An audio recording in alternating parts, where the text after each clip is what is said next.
Hey everybody, thanks for tuning in to episode 7 of Millennial Lite. Today we'll be covering one of your favorite holidays, Matt Smith, Memorial Day weekend, and what else? Absolutely. Memorial Day weekend. How long is too long to celebrate your birthday? And are you a cord cutter? So some big questions today, Zach.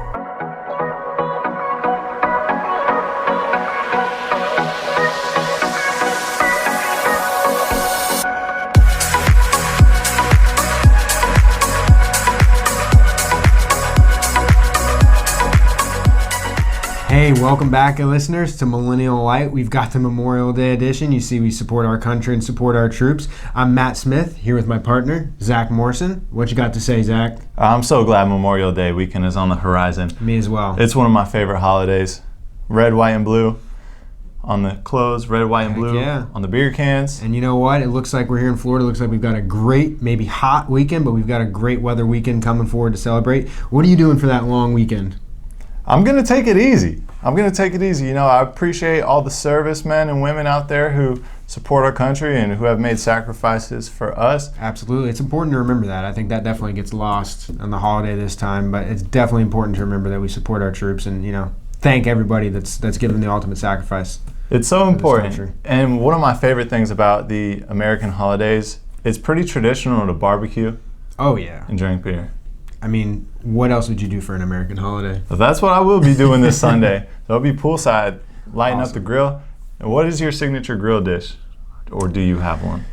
I've got two. So I make a mean rack of ribs where you wrap it in tin foil, put some kind of honey glaze over it, and let it sit on the grill for a while. But that's kind of on that top rack, right? Nice. So usually while I'm doing that, I'll make some brats, some beer brats, and some burgers. So burgers or ribs, I would say. What about yourself? Chicken wings. Chicken wings. Chicken wings. Ooh, delicious chicken wings. Do you marinate them before, or what do? You smoke them? Well, I can't give away the entire secret. I don't want the secret sauce. Low and slow on the grill. Make sure you finish it off with some crispy chicken skin.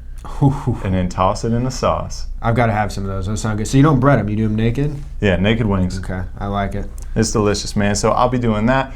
We want to hear what you're going to be doing out there. Listeners, millennial listeners, for Memorial Day weekend. We hope you enjoy the weekend. It's going to be a long weekend. It is going to be a long weekend, and what else better to do than be outside, grill and chill. And a lot of people travel on this weekend too, so I think it is a perfect weekend to travel, get away. We have a ton of beaches, so a lot of people go hang out with the family, man. I think it's perfect. I've heard a lot of people are leaving Thursday night. So you have Friday, Saturday, Sunday, and then come back. You know, you're not in a rush on Monday, so you really do have a long weekend. Yeah, couldn't do it any better unless you have a boat and you're driving over to the Bahamas. That would be very nice. So what are some of the best things to do other than be outside and grill? Some of the best things to do is really go explore. There's so much stuff going on. There's usually a lot of specials at restaurants, and sometimes there's festivals, parades, but I think it's a great time to go to something like a St. Augustine. You know, go check out a town. Yeah, go check out a town with a ton of history where you know that you're going to be able to learn a little bit more about the country and enjoy yourself while you're out there. I think that's great. My main thing for Memorial Day weekends, I got to be around the water. A lake, river, ocean, pool. Got to be around the water somehow, particularly here in Florida where it's going to be almost 100 degrees this weekend. So stay cool, listeners. Stay cool. And we got to get you a koozie. Comment what exactly you want to see on the koozies. We haven't made them yet. We actually have a round 1 of koozies coming out. But we'll take some of your input for round 2 of the koozies. Coming your way. Absolutely. We're just getting started here on Memorial Day weekend. There's a couple topics on the agenda for today in episode 7. One of them near and dear to both of us. The birthday month? The dreaded birthday month. The dreaded birthday month. Well, really what I want to know is, today's day and age, everybody's celebrating. It's beautiful. It's a wonderful thing. How long is too long to celebrate a birthday? I feel like it gets longer and longer every year I get older. For not myself, but for others around me. And one day you get a day, then it's 2 days, then you're going out for your birthday or you're going out that weekend. Then it's a birthday week, and then now you've got the birthday month. I see people celebrating for an entire month for their birthday just with different groups of people. It gets longer and longer and longer, I feel like. It's so great for the person who has the birthday, but you are in no way, shape, or form considering anything about your friends. No. And their wallets. No, definitely not. Because when it's your birthday, shots are on the squad. You're not paying for anything. Meals are on the boyfriend. Meals are on the girlfriend. And that actually brings me to a great point. How long do guys get and how long do girls get to celebrate their birthday? Because Because like you said, there's a lot of birthday month stuff going around. A lot. That needs to be squashed as soon as possible. Well, you heard it here first. We've got to get that squashed. The birthday month is no more. Zach Morrison, the first to squash it. Remember this, Memorial Day weekend, 2019, birthday month. Squashed. So how long do you get? How long do you want for your birthday? Me, I usually fly under the radar for my birthday. You know, I'm not a huge center of attention for my birthday kind of guy. If my birthday is near the weekend, I'm going to stretch it out to the weekend. I'm not going to lie. Birthday weekend? I bet that's reasonable. Going hard in the paint. Yeah, birthday weekend is reasonable. For a good 2 days, 3 days. And I don't mind prolonging like my actual birthday. So if my day is on Wednesday, and you know what? I don't want to do anything on Wednesday. I'm going to hold off until dinner on Friday. Yeah. So guys, no longer than 3 days, which is a weekend. Birthday weekend. I feel like that's fine. I don't feel like that's outrageous at all. But one event during that birthday weekend, it just so happens that you're drunk all weekend. Related or not. So that's my take. What do you want for your birthday, man? I mean, usually for me, whatever day it is, I'll go do something, whether or not it be a lunch, a breakfast, or a dinner, and then closer towards the weekend, either Friday or Saturday night, you know, I'll do something else. And then I usually do something separate with, you know, my actual family. So just a weekend for me is fine. That's way more than enough time. Usually 2 dinners, and that's about it for me. You bring up a good point. There's different ways to celebrate with different people in your life. Oh, yeah. You have different groups. You know, you've got your potential significant other, you've got your friends, you've got your family, you've got your work friends, your coworkers, you'd say. So that's 4 groups right there. And that's not counting if you do something on the side, you know, maybe you teach a fitness class, or maybe you're really into yoga. You've got those people that would potentially go out with you as well. So you've got 5 groups of people. Maybe that's why it's kind of been extended. I was just about to say, yeah. It sounds like you're turning this right back into a birthday month. It does. Are you debating me on this on I the show? guess I am. Unintentionally, I think we're debating the birthday month. Do you have a yoga fitness class that you get together with those type of people? I can't discuss that right now. I can't discuss that on the air. Undisclosed with Matt Smith. Maybe we'll do a spin-off of the podcast and we'll get it undisclosed. Yoga edition, we'll see. Now for the girls. Girls, I get it. You love the attention. You love to celebrate your birthday. Hey, I love celebrating with you. I don't know if you get any more than a week at this point. I agree. I think a week that's enough. Because after that week, it's just not relevant anymore until next year. And that might be a hot take, but it's the truth. Hey, I'm with you, man. You heard me. I don't want it to be short, sweet celebration. We drag this out. Next thing you know, I'm spending $5 when we go out for your birthday, and hey, I want to do it big. Mm-hmm. I want to spend at least $5 on you and me. I'm gonna do it bigger if we have it for a short amount of time, rather than having to expend it out for an entire 2 or 3 weeks or a month time frame. Big time. I don't want to beat this subject over the head, but hey, if you have a birthday coming up, let us know. We'll shout you out on Millennial Lite. I know that I'm supposed to be done with those for the year. No, we'll give you one more shout out. It was fitting in this one. So okay. Keep it rolling. For sure. Well, let's keep it rolling right on to our next topic of the Absolutely. day. Millennials, this is a huge subject. I love the movement that we're making. Cutting the cord.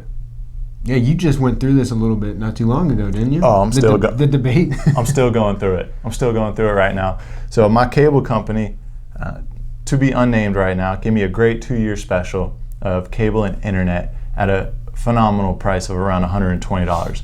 Ton of channels, great internet, movie channels included, and at $120, I'm like, oh, why am I gonna cut the cable cord and go grab something like YouTube TV when it's gonna cost me a little bit of hassle setting it up, and then it's gonna be about the same price, maybe minus $10. Right. However, at least the cable company gave me a heads up that they were going to raise the rates. They took that same package, jumped it up from $120, added $80 right on top of it. Yeah, it's insane. And they have the ability to do that too. I mean, granted, they give you a heads up, but it's a big difference. $80 a month. Oh, that's huge. That's huge. Well, that's my phone bill. That's $200 right there, as opposed to $120. That's a lot for cable. Now, the reason that cable has the strong hold on me, and I think finally some of these apps are starting to get around it, is live sports. Really, that's the only reason that I will turn on the TVs for live sports. Of course, I like watching some shows and some movies, but those platforms, YouTube TV, Hulu, these other ones, you can find the shows no problem. But when it comes to live sports, You see why I keep the cable around. I do, but I've talked to you about YouTube TV before. I get all the live sports with YouTube TV, and I can watch it on my phone, my tablet. So then you're a cord cutter. I'm a cord cutter. I've cut the cord. We don't have cable at my house. None of that. None. There will be no birthday months. There will be no cable cords. No cable cords. It's all YouTube TV. I can pull out my TV on my phone right now and watch whatever I want. Oh, goodness. I don't know if that's going to make for good radio. Definitely not. But I will ask you one more follow-up question. Was it difficult to set up? No, it's super easy. It's like setting up a new email account. That's it? You just log in with your Google account. Yeah. Or whatever account you have. Well, most of the good services nowadays, they make it so easy to take your money. They do. Is there any other services that you would recommend to somebody who's like just fed up with cable and ready to go to something non-traditional, programming? So this might be a hot take. I'm all for sharing. I think, somebody gets a YouTube TV, you can have all these accounts, share it with somebody else, they get Hulu. So then you have the best of both worlds, or maybe Sling or HBO. Just share, and it makes it cheaper for everybody. And again, that may be a hot take with all these companies. You're probably not supposed to do that, but I advocate it. Yeah, go for it. We don't have any big-time listeners of YouTube TV or Hulu or Sling yet. Now, if we start seeing some of those guys leave comments, we might have to scale it back a little bit. For right now, share those passwords, share those emails. Mm-hmm. And actually, you know what? Send a message to the Millennial Lite guys. We would love to share your account with you. Absolutely. I've got all these on the list except for Sling. I don't have. Well, no, that's not true. I do have Sling, but it's not mine, so I can't share it. So you've already jumped on that. Oh yeah. One of the HBO Go is a pretty cool application. I looked into that. I actually jumped onto it for the last season of Game of Thrones. Ooh, we got a throner over here. Big topic right now. I'm also a throner. So were you happy? It wasn't that I was happy or unhappy. I think that it was a fitting end for the characters, but just the last episode and the last season in general were disappointing. Just how rushed they were. That's how you do it, ladies and gentlemen. You give your opinion without ruining it for everybody else, like the rest of social media. Mm-hmm. So I dig it. After 8 seasons, I was ready for it to end. So, yeah, I was real happy. Yeah, I was real happy. Told me, I know. What's going to be interesting to see is the HBO subscriptions and the number of drops that they have right after this. Well, now since the season's over, there's a couple shows that I would keep it for. Ballers with The Rock. It's absolutely awesome show. HBO puts out some really good stuff. So if you're into some of the Netflix series, I'd really say that you would enjoy HBO much more. Oh yeah, the production budget's higher. The actors are usually better. And just the fact that they are HBO and they were kind of the starters of this adult entertainment, they just do it so good. They do it really, really good. They're the best, and they are really movies in a small series. That's what HBO is, home box office. Home box office. Transitioning over to our next topic, the movie theater box office. Oh, man. And the changes that we've seen in that industry. They're huge, and they're continuing to change too. That's an industry that 2 years from now, I don't think will be recognizable to what we have today, if it is even still in existence. Well, there's some ways that they've made it better.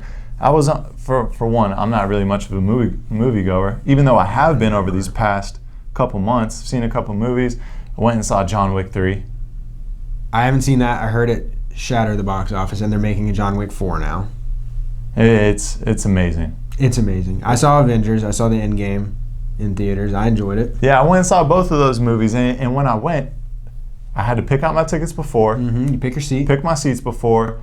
The first time I discovered that you had to do that, I think was when the first Deadpool came out. Oh, gosh. I was pissed. I show up to the movie theater. I go to buy my tickets, and first they tell me, okay, well, you're not going to buy your tickets here. You actually go over to the screen. Yeah, it's like a little kiosk. Yeah, after standing in line for 15 minutes.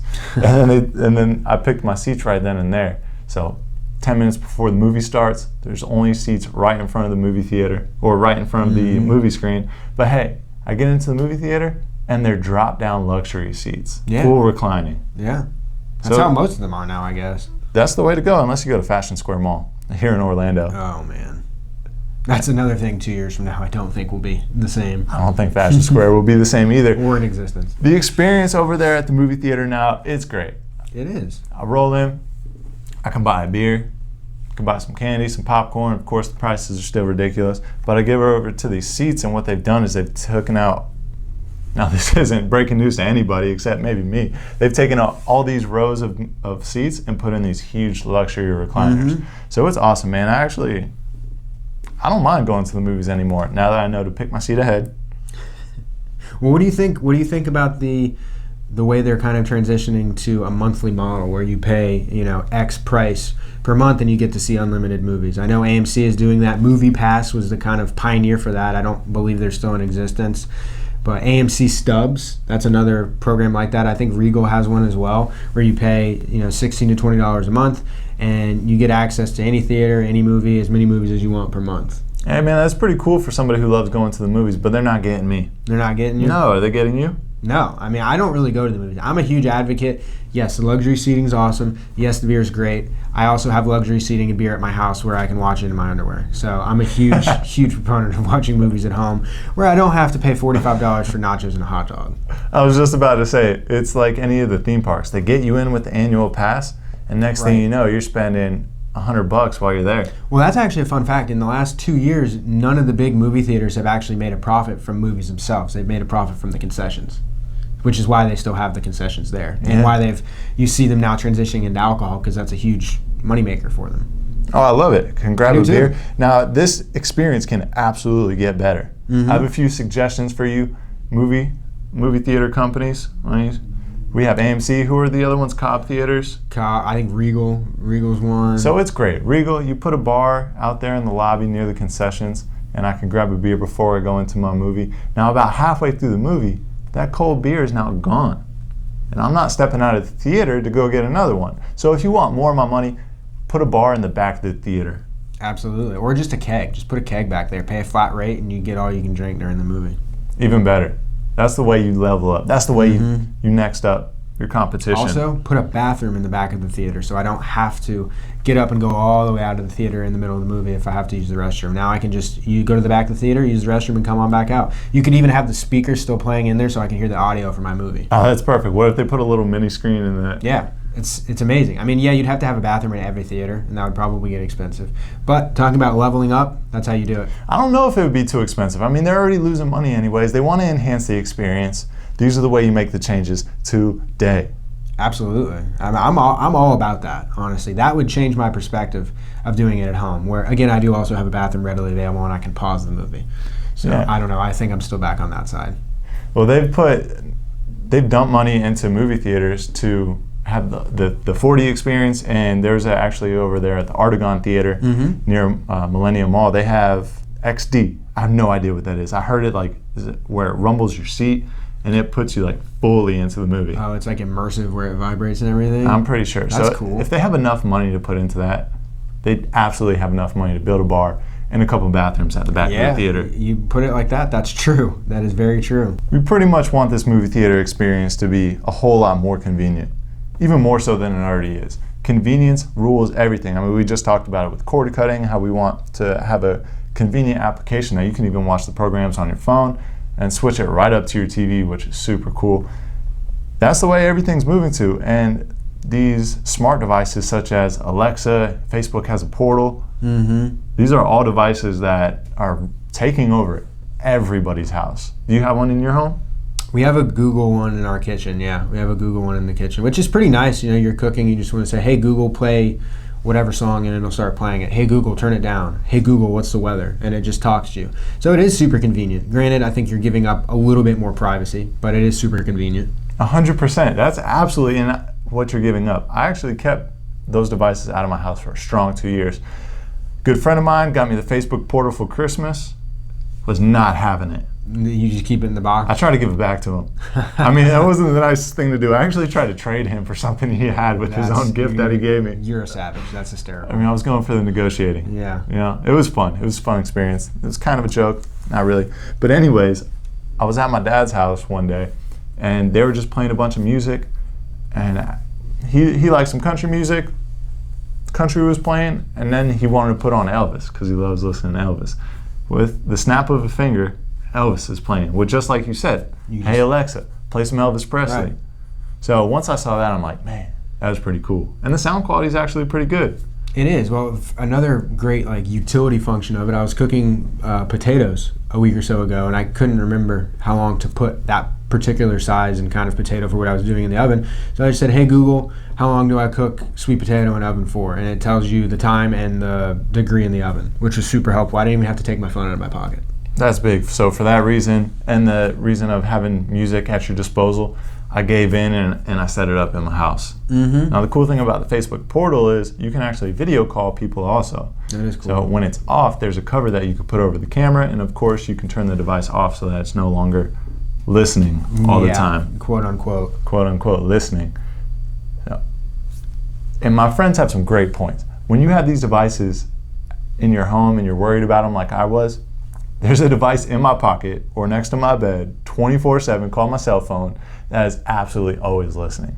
Yeah, and I mean they've got 2 cameras on them, front and back, so if we're concerned about whoever it be always watching, they can still always be watching as well. So that's a good point. I mean, it's at this point, hey, am I that interesting enough to watch anyways? No. I mean, it doesn't even really matter if you're interesting or not. Go take a look at the movie Snowden if you want to get a little bugged out on what's going on with all this technology. That was a good movie. Speaking of movies, that was a good movie. It was a great movie. I enjoyed watching it. And it's one of those movies that will have you contemplating everything that you're doing once you're finished. Absolutely. Particularly talking about, giving up privacy for convenience, which if there's one word that could kind of sum up millennials and what they want, I think it's convenience. Convenience is definitely a huge part of being a millennial. 100%. We want to make it convenient for you millennials to let us know what else you want to hear on the show. So make sure you remember to subscribe, comment, like, share the post. Send us a message on what you want to hear on the show. We have been getting a lot of feedback that everybody wants to hear, actually. So we did an episode on home buyer. Yeah, just recently. Episode 6, talking a bit about the home buying process. Let us know your thoughts on it. I've had some folks get back to me and let me know they want to hear more about different ways to invest and money management and financing. And hey, Millennial Lite, we want to keep it light and keep it fun. But if you guys want to hear some of those topics and resources that supplement those conversations, then we'll absolutely put it on the show. We have no problem doing that at all. So like you said, guys, let us know. We want to know. We want to hear from you. We want to have a dialogue. Thanks everybody for listening to episode 7 of Millennial Lite. Go out there and have some fun for Memorial Day weekend. We hope you have a blast. And we'll catch you next week. Absolutely, yeah. Have a great Memorial weekend. Be safe and support the troops. Thanks, guys.